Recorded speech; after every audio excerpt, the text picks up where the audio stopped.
जी हाँ, खंडवा शहर की एकमात्र पेंट की दुकान जो है भारत सरकार द्वारा ISO प्रमाणित, जहां आप पाएंगे एशियन पेंट्स और ड्यूलेक्स पेंट्स की सारी रेंज और भारतीय रेलवे में लगने वाला एपॉक्सी पेंट्स। साथ ही हमारे यहाँ वाटरप्रूफिंग केमिकल की सारी रेंज उपलब्ध है और मकान में लगने वाले दीमक का काम भी किया जाता है। अधिक जानकारी के लिए संपर्क करें राजा पेंट्स, बॉम्बे बाजार, खंडवा। मैं महाकाल आई थी तब वक्फ बोर्ड के बिल पर काफी आलोचनाएं चल रही थी और रमजान का मुबारक महीना था और रमजान के मुबारक और इबादत वाले महीने को हमारे शांतिपूर्ण समुदाय के औरंगजेब के ठरकजेबों ने सियासत का मैदान बना दिया था और देश के न्यायपालिका से लेकर के देश की सुरक्षा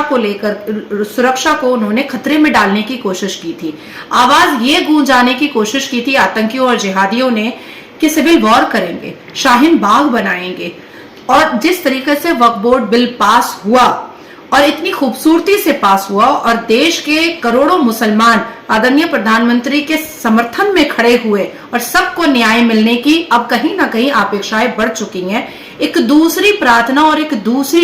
दूसरा मन्नत लेकर के मैं ओमकारेश्वर मंदिर आई हूं। आज मैंने रामनवमी का प्रसाद खाया है, कल मैं परिक्रमा करूंगी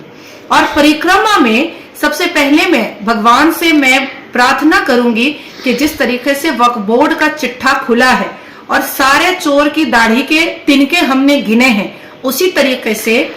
बहुत जल्द all India Muslim personal law board पर हम हथौड़ा चलाएंगे, हम ताला मारेंगे, क्योंकि भारत देश, इस भारत भूमि और इस भीमराव अंबेडकर जी के संवैधानिक देश को किसी भी मुसलमान के पर्सनल लॉ की यहाँ पर बिल्कुल भी जरूरत नहीं है। ये देश संवैधानिक था, संवैधानिक है और संवैधानिक रहेगा। किसी के बाप की जागीर ये देश नहीं है जो अपने पर्सनल लॉ को चलाने की कोशिश करेगा। इसीलिए मैं ओमकारेश्वर मंदिर में माथा टेक करके परिक्रमा करके एक दूसरा मन्नत मांगने आई हूं कि बहुत जल्द हमारे भारत की भूमि से, भारत देश से all India Muslim personal law board का खात्मा हो और उसके दरवाजे पर ताला मैं लगाऊं और चाबी गंगा नदी में फेंक दूं।